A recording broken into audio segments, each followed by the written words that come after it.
If someone told you a year ago that 2026 would deliver this many genuinely great games, you probably would not have believed them. Between AAA giants finally living up to the hype and indie projects nobody saw coming, this year has been stacked. So let us count down 15 of the best games 2026 has given us so far.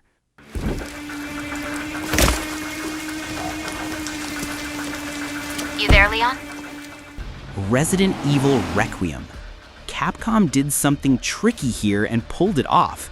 They made a game that satisfies the old-school fans who grew up on Raccoon City and Leon Kennedy, while also speaking directly to the newer audience that fell in love with the series through Village and Resident Evil 7. Playing as Grace delivers that tight, suffocating survival horror feeling, while the Leon sections give you that more action-driven confidence. You can switch between first and third person at will, which honestly should be standard at this point. The lore left me with more questions than answers, in the best way. This is a series that still knows exactly what it is doing.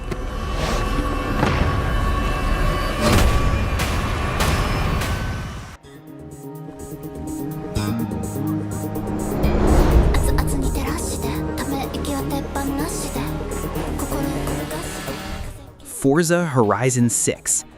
On paper, it is the same formula. Open world, races, cars to collect and grind for, but the setting change to Japan completely reinvigorates everything. Tokyo's neon backdrop, the winding mountain roads, the countryside that feels nothing like previous Horizon locations, all of it adds up to the most distinct entry the series has had in years. If you bounced off Horizon before, this will not magically convert you, but for existing fans, this is easily the best the series has felt since the third entry.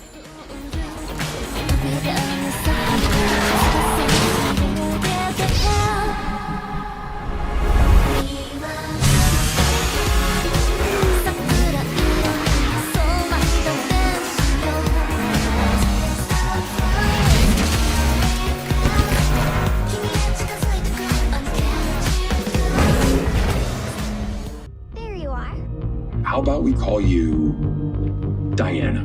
Diana? Yeah. Hugh. Diana. Hugh! Let me try! Initiate. Pragmata, a genuinely creative concept executed well.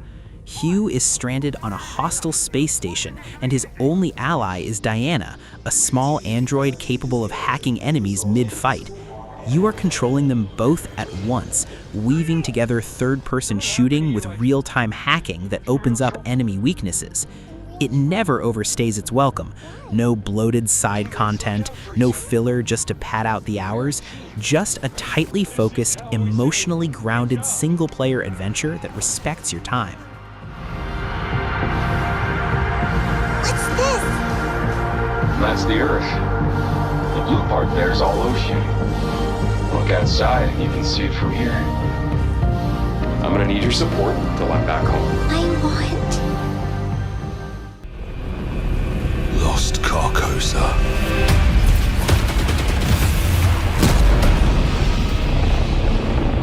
Ruled by the Eclipse. Seiros. From the team that made Returnal, Seiros takes that same bullet-hell DNA and makes it slightly more accessible. Your character actually progresses and grows stronger across runs, so even your failures still feel productive. The atmosphere is genuinely incredible.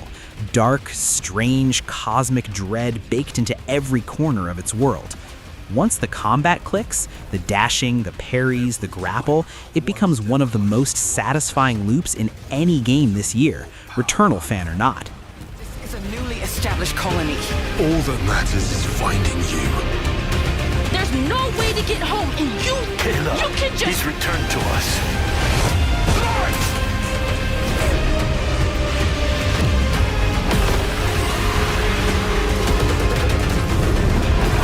The sun is forever.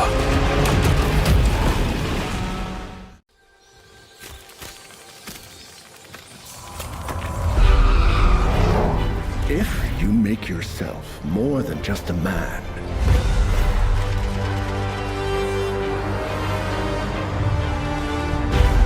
you devote yourself to an idea. Lego Batman: Legacy of the Dark Knight. This is a love letter to every era of Batman media stitched together with Lego's signature humor. An open Gotham filled with collectibles, Batmobiles spanning decades of comics and films, and combat that channels the Arkham series in a lighter, more accessible way. It's clearly aimed at younger players and co-op sessions, but longtime Batman fans will find a shocking amount of detail and care packed into every corner of this game. It was a bat, I tell ya! A bat!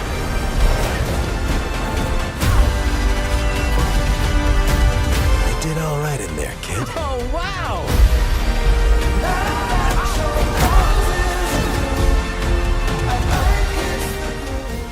Since time immemorial, this power has been the impetus for human wars. Neo 3. Team Ninja took some real risks reworking the formula here, and the reception has been a bit more mixed than past entries. Still, for players who love demanding technical combat that rewards patience and precision, this remains one of the standout action games of the year. Here is my answer.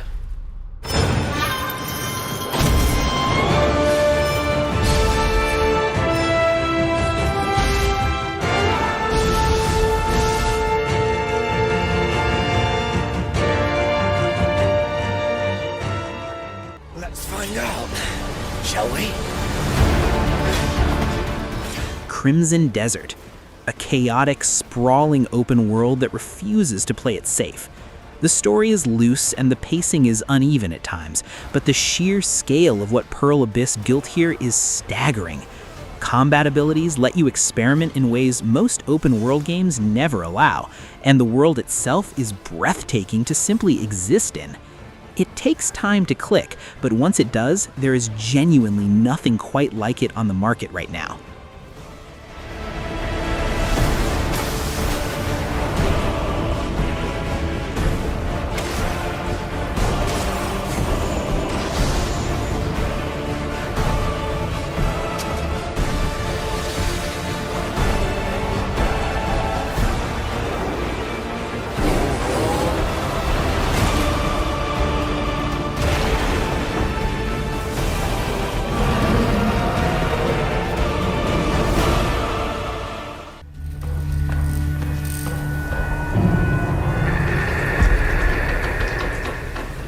Reanimal, one of the quieter surprises of the year, a slow burn horror experience that relies on atmosphere and unease rather than cheap scares. It lingers with you well after the credits roll, and deserves a much bigger audience than it currently has.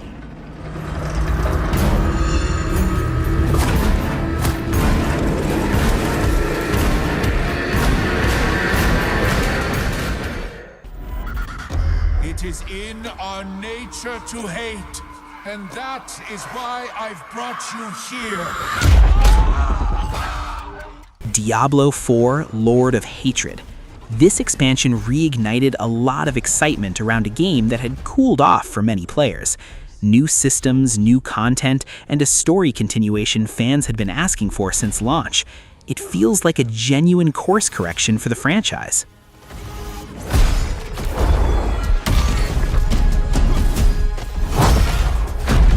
If it's hell you want, I can arrange a meeting.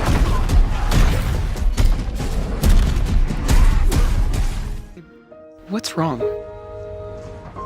I'm sorry. I've just been so depressed lately. You know, it would fix everything. Humanzaprine.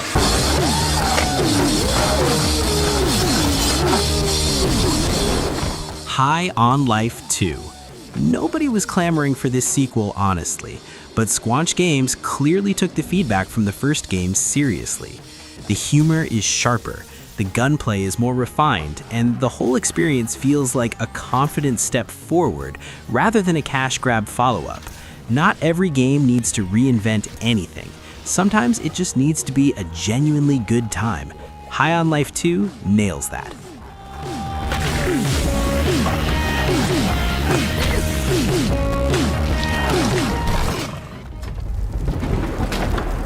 No es momento de hacer castillos en el aire. Crystal Theater of Idols, a first-person shooter that blends BioShock-style atmosphere with survival horror tension, and somehow the combination feels completely natural. The gothic, decaying environments are dripping with detail, and the mechanic of using your own blood as ammunition adds a layer of risk that few games attempt. It is rough around the edges in places, but horror fans willing to overlook that will find a genuinely memorable experience.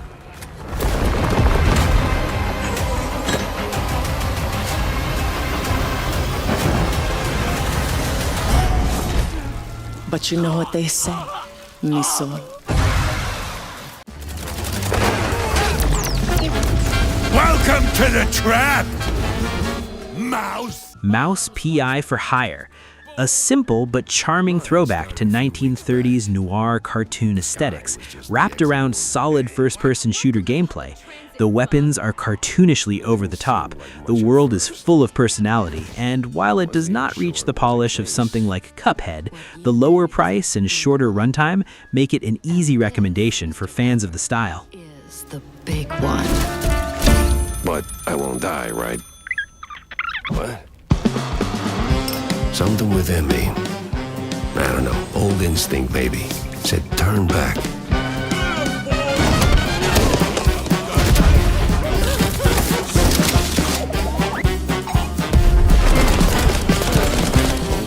Get some solid evidence and we'll get to the bottom of this in no time.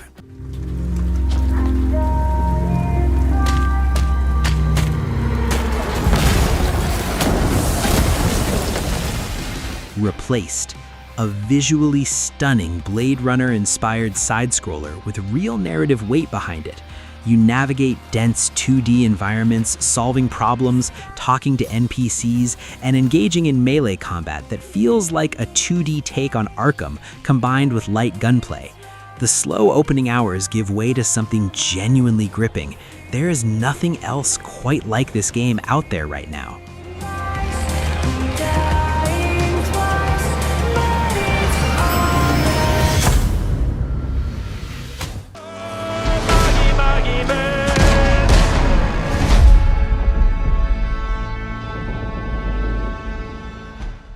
Windrose, a cooperative pirate survival game that arrived at exactly the right time, filling a gap fans have wanted filled for years.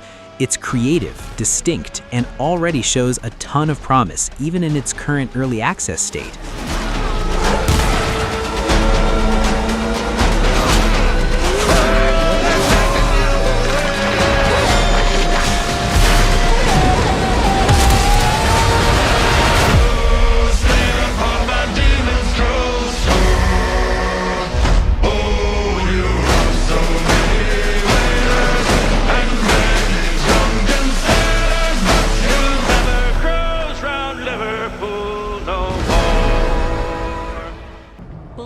Is a bullet without a target. Let's give him one. 007 First Light. IO Interactive proved they could take everything they learned from Hitman and apply it to a James Bond game, and the result is genuinely excellent. Stealth, hacking, social infiltration, and explosive third-person action all come together into something that finally feels worthy of the Bond name. It captures that larger-than-life energy the character demands and stands as one of the best licensed games in years.